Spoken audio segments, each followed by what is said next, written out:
Teman-teman, sekarang saya akan menyampaikan materi bagaimana terobosan-terobosan di bidang transportasi, terutama transportasi perkotaan yang kita sebut mendobrak tabu.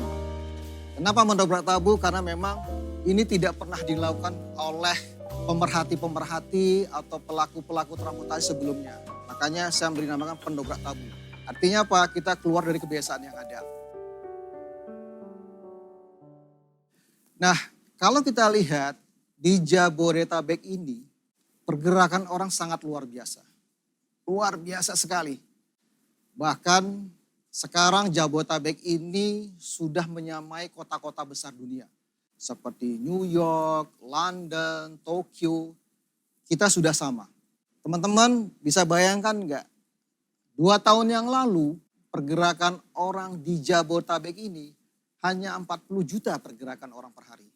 Nowadays sekarang hanya cukup 2 tahun mereka naik 2 kali lipat, double. Mencapai 80 juta pergerakan orang per hari. Apa yang harus dilakukan?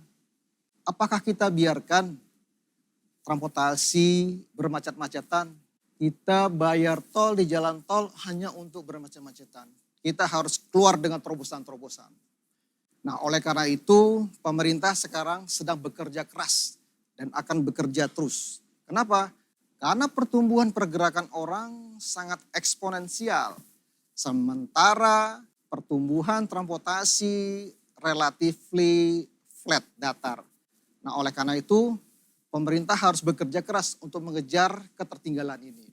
Nah, makanya di Jabodetabek ini, case di Jabodetabek ini teman-teman, kita lihat sekarang kita sudah mulai bangun MRT, tahap 1 sudah beroperasi, akan dilanjutkan tahap 2, kemudian sekarang saat yang bersamaan juga pemerintah membangun LRT mulai dari Bekasi sampai Duku Atas, kemudian juga dari Cibubur sampai Duku Atas.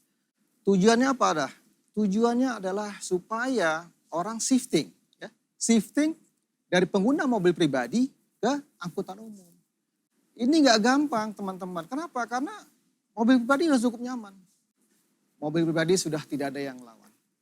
Mobil pribadi sangat nyaman. Oleh karena itu kita perlu bekerja keras pemerintah dalam hal kebijakan push-nya. Jadi kalau di transportasi itu ada kebijakan push and pull.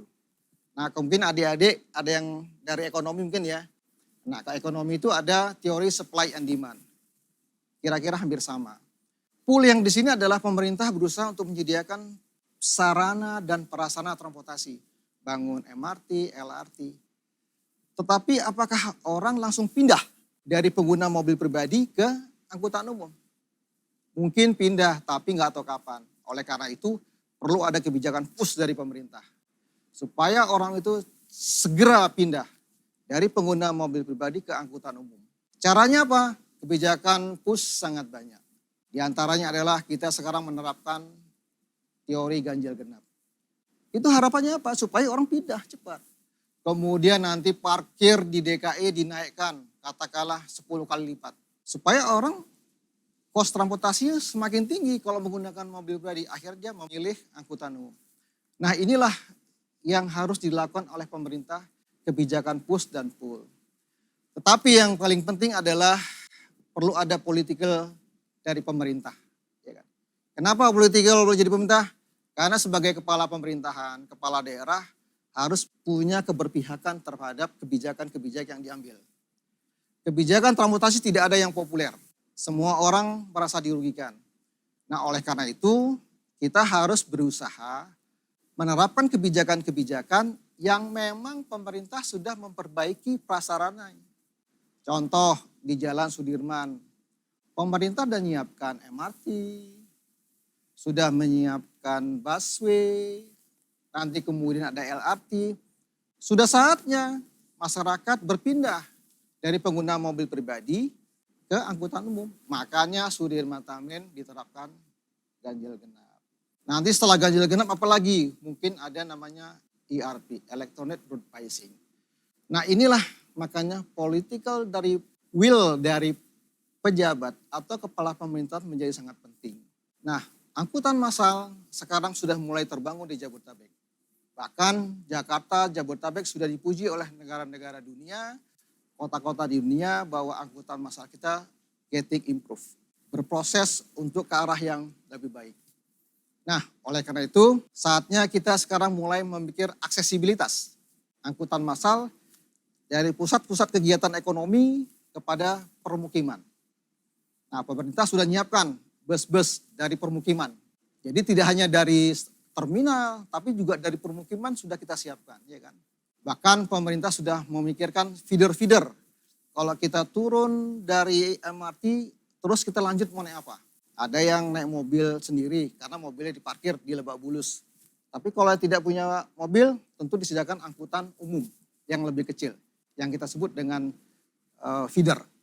Oleh karena itu, angkutan massal di Jakarta harus dibangun secara masif. Nggak bisa seperti sekarang, bertahap. Tahap 1, tahap 2 tidak ada, harus masif. Di Jakarta dibutuhkan 14 rute LRT, 5 trase atau 5 rute MRT. Ini harus dibangun secara bersamaan sehingga infrastruktur terintegrasi. Kemudian sistem tiketing juga terintegrasi. Baru orang ramai-ramai akan shifting dari menggunakan angkutan umum atau mobil pribadi ke angkutan massal. Demikian materi saya hari ini mengenai bagaimana mendobrak tabu. Dan kita lanjutkan nanti materi berikutnya adalah bagaimana sih membiayai infrastruktur transportasi ke depan. Demikian, terima kasih.